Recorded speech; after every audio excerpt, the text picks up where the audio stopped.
Good afternoon, everyone. Welcome to another episode of Talkin Transition. And today we are talking transition with Oriane Toguem. Did I say that correctly? You did. Close enough? Or yes, I did. Okay, awesome. Welcome, Oriane. Thank you so much for joining us.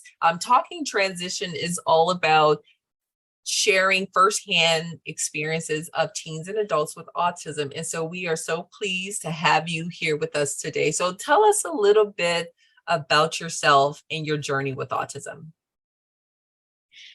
Well, hello, everyone. As you all know, my name is Oriane Toguem.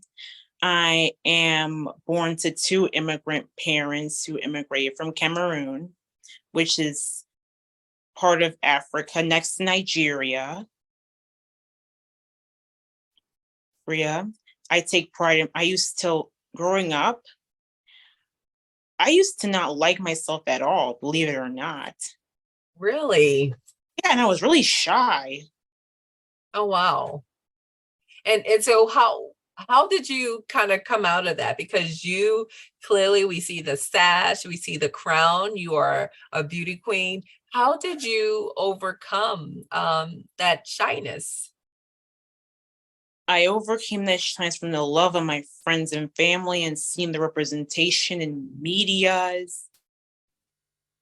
Like, for example, the Bianca, she's also Cameroonian. She wrote this song "People," which talks about mental health. That's awesome. And so you are on the spectrum. When were you diagnosed with autism? I was diagnosed since I was 2. Oh, wow. And what were things like for you growing up? I know you say you were shy. How was your educational experience? My educational experience, it was a very rocky road. I required a lot of help, while the other students, they were able to do stuff on their own. Yep, and believe it or not, there were actually days where I was crying because I was so frustrated. I was so angry. Like, I was just having these meltdowns. Yeah. And so what do you think, what got you through those moments? Therapy. Did you go to therapy? Oh, well, what type of therapy? Was it ABA therapy or speech therapy, counselor at school, and yes, that's it. So that's good. You had some sort of a support system. Do you still go to therapy, or did you stop at a certain point? Yes. Look, how old are you? 26. 26. Oh, okay. When's your birthday? December 17. Oh, December. You are almost a Capricorn. Almost. So that what makes you a Sagittarius? Yes.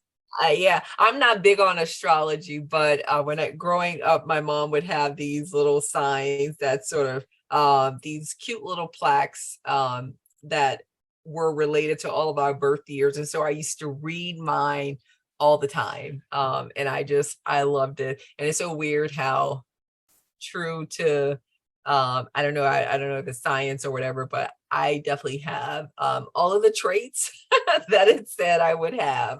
So did you socialize much in high school? Like, what was that like? Did you have a lot of friends then? Do you have a lot of friends now? Like, what has life been like for you? Well, it wasn't hard for me to make friends. Like, yes, it's like I had my strengths and weaknesses. Yeah. So what would you say are some of your strengths? My strengths are like relating to people. Yeah. And so, and what's the weakness? My weakness? Oh, that's a good question. Not not reaching out to them more, like being in my own world, being stuck in my own box. Yeah. And sometimes it's safety, right? In your own little world. So do you have a friend group now, or what does that look? Yeah. Mhm. And so not only are you a pageant winner, but you also model, Yes. and you really come to life um in these photographs. Very beautiful. You take beautiful pictures. Because we were on your Instagram, sort of looking through all of your pictures. So did modeling come as a result of kind of like being in pageants, or did you start modeling later? I've always wanted to be a model since I was 15, but my path was very difficult because I had the doubters, had the bullies, believe it or not. Mm, Yes, people in the industry who didn't think I would be one, who thought that I should just do acting, but I didn't listen to any of them. And then after I joined Mr. American Nation, I reached out to I found this agency through a friend of mine. I mhm. reached out to them and I wanted to schedule a shoot, and ever since then I started shooting with them and other photographers, and look where I am now. Yes, I love it. And so you mentioned doubters and bullies, Yes. two of my least most favorite, types of people. So how did you deal with the doubt, with people doubting you? Is that how did you deal with that? People doubting me, I would cry. Believe it or not, I would cry, and yeah, I would feel bad about myself. I would even think they were right. Mm. So how did you get on the how did you push past that to get on the other side of that? I listened to the people who did believe in me. That sounds so simple, but you know what? It's so hard to do, especially when you have, like you say, you start to believe, right? When people are saying that you can't do something. But I love that you had people in your corner to redirect that energy and pour into you in a positive way. And so, and also you mentioned bullies. What was that experience like, dealing with bullies? Oh, dealing with bullies was an awful experience, especially given the fact that most of them were boys. Most of them were. Mm-hmm. Thought that bullying a girl who was different, who was on the spectrum because of her appearance, like she wasn't their definition of beauty, because she seemed to act a certain way, or the color of her skin was cool. Mm-hmm. Yeah, like there was this guy, he would always criticize me. He would always go out of his way just to taunt me. Like he would to taunt me. And if that wasn't even worse, he got all of his friends to do the same to me too. Mm-hmm. That Mm, got so bad where I would spend days crying. Like I would take matters in my own hands, and I ended up getting in trouble because yeah. yeah. Yeah. And was this high school?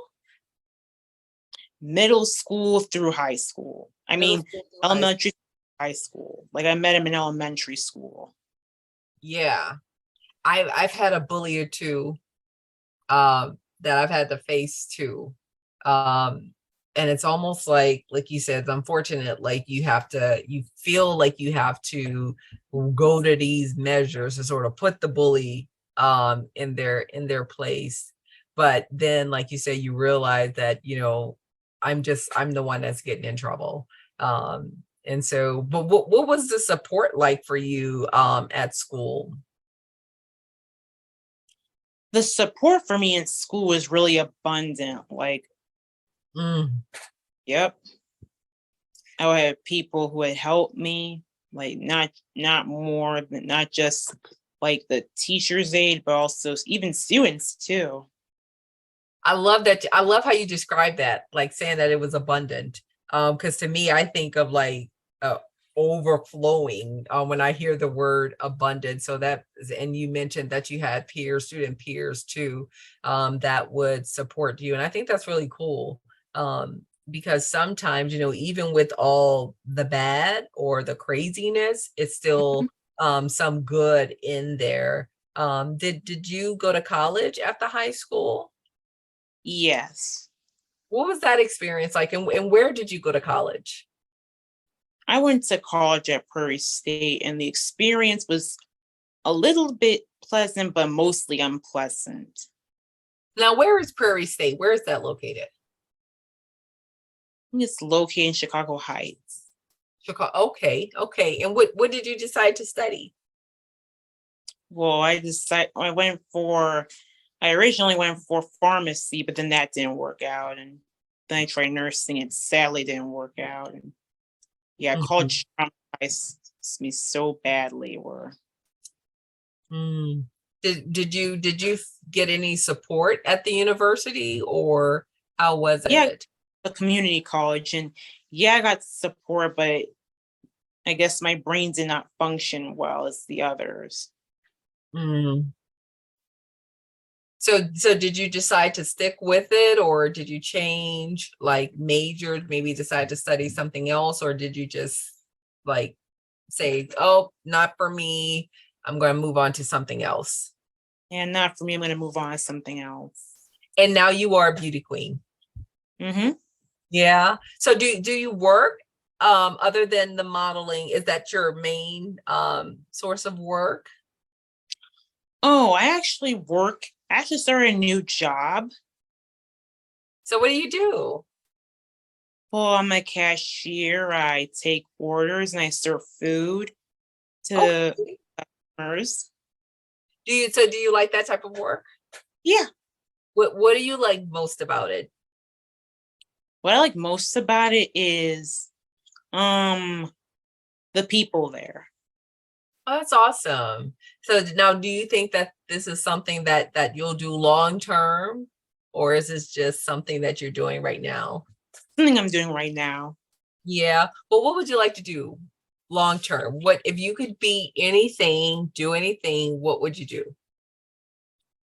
Well, if I could be anything, I would be a world famous supermodel and singer. You love to sing. Yes. Who is your favorite singer? And you can't say Beyonce, Oh or no. who's your favorite singer? Anna Netrebko, Aya Nakamura, and Ronisia. Okay, so now you have to educate me. Who are these singers? Where are they from? And favorite song from them. So that way I can develop my musical taste. Anna Netrebko, she is from Russia and she is an opera singer. Awesome. You love opera. Yeah. Oh, okay. Who's the next one? Aya Nakamura, she's from Mali and she's a French pop singer. French pop. Okay. Hmm. And what's the other? Ronisia, she's from Cape Verde and she lives in France now and she's also a French pop singer. So you have a very eclectic, I would say music taste. That's wow, I love it. So if you could sing, what genre do you think you would kind of gravitate to? For me, it would be between opera and French pop. Oh, so okay, so now I have a lot of questions. Mhm. So when you are competing, what's your talent? What do you usually go to? What's your go-to talent? Opera. Really? Hmm. Okay. Can I put you on the spot? You don't have to do it now, but can we hear you sing? Not now. Or whenever? Or is there somewhere where we can go to hear you sing? Oh, um, you know what? I think after this me, I'm gonna post a sing video. I might. That would be beautiful. Awesome. So tell me about your titles.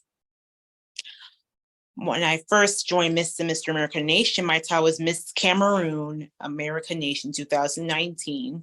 This is the Cameroon attire that we wear in that country. Yep, and then I won the title of Miss International American Nation 2020. And now I'm the current Miss Africa Universe American Nation 2023. That is beautiful. I love it. So what would you say to a young lady who was interested in competing in pageantry? What advice would you give to her? The advice I would give to her is to be authentic and stay true to yourself. Be humble and grateful, because you never know where life will take you. Like, no one knows tomorrow. Mm-hmm. That's beautiful. That's great advice. And so what's your platform? So like, or do you have to have a platform when you're competing? Oh, you have to have a platform in So this. what's yours? My platform is empowering everyone with disabilities and mental health awareness. So how are you supporting, and I'll ask, I guess this is a two-part. How are you supporting the disability community? And then what are your thoughts on mental health? How I'm supporting the disability community by more than just, it doesn't have to be anything major all the time. It could be like just saying hi to them. Like when you see them walking across the street, Mm-hmm. compliment. Yeah, I love that, because sometimes too, I feel like people can feel invisible, and Mhm. by taking the time to say hi, share a smile, that makes a big difference in someone's day. You just never know how a smile will impact someone's day. So I like that. And so what are your thoughts on the mental health, or the state of mental health in our communities? We're doing a good job so far by bringing awareness, because before people thought it was just a joke and that was a myth. Like, you don't know what goes on besides that in that person mentally. Like, for example, Chesley, like you know she's very pretty. Like, if you see her on the outside, she's very pretty, has that hair, has everything going on for herself. But like her mother said, that the Chesley you saw did not always match the Chesley that was inside behind closed doors. Right. Yeah. And I remember that. I was definitely like taken aback. That one was a hard um incident to process. And it was almost like, um I hope it's not real. I hope it's not real. And as the story sort of evolved, everyone, of course, we kind of saw that, yeah, this actually did happen. But I think you're right. Making The more we talk about it and spread awareness, I think it makes it more comfortable, or people are more comfortable asking for help. Now you're on social media, Mhm. and you have a really good following. What impact do you think social media has on the mental health? Like, it depends on how you use social media.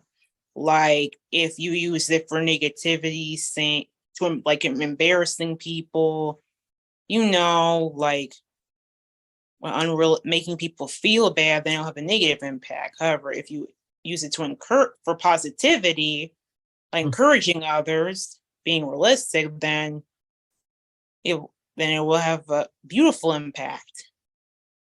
I agree.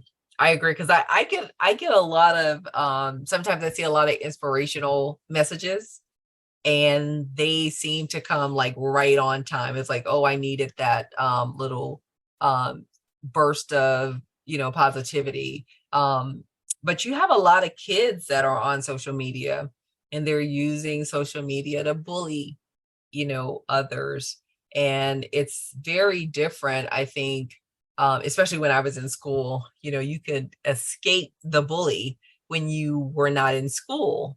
But with social media, it seems to be ongoing 24 hours a day, 7 days a week. You can be, with your bully. So what would you tell, what advice would you give to young people who are experiencing, I guess, online bullying?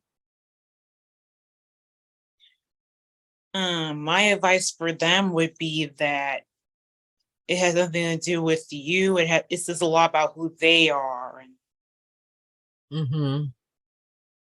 Yeah, I agree. I agree. And so, what's next for you? What do you think is next for Oriane?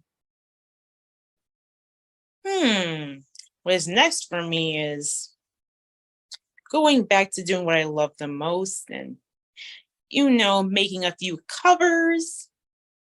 Oh. Now, I when you say covers, what does that mean? Is that magazine covers, or are you going to cover some songs? cover songs with magazine covers. That's a good idea. Yeah. Mm-hmm. So, last question for you. If you can go back to have a conversation with your younger self, what advice would you give to your younger self? Thank you for asking. What I would give her is the advice I would give her, I would say I would have so much to say to her. Like we would have so much work to do. Yeah. Like, oh yes. Okay, give me an example. I would say to love yourself and to focus on yourself. Stay away from the boys, obviously, and that you never know, and to always pray to God because you never know where God will take you. You never know.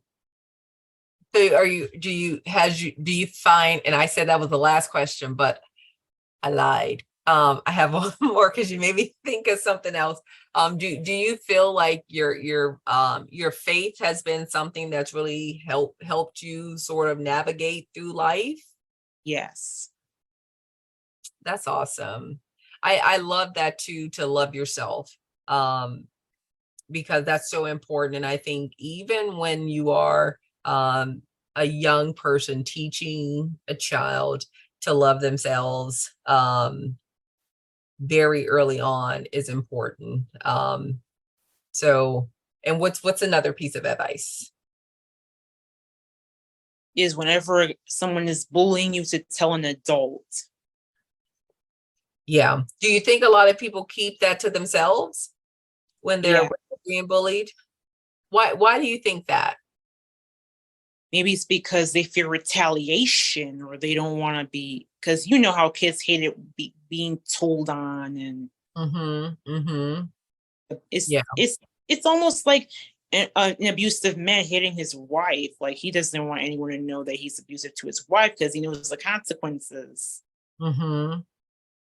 Good point. Well, I definitely appreciate you taking the time to join us and tell us a little bit about you. Now, how can we support you in this next phase of your life? Hmm. Supporting me.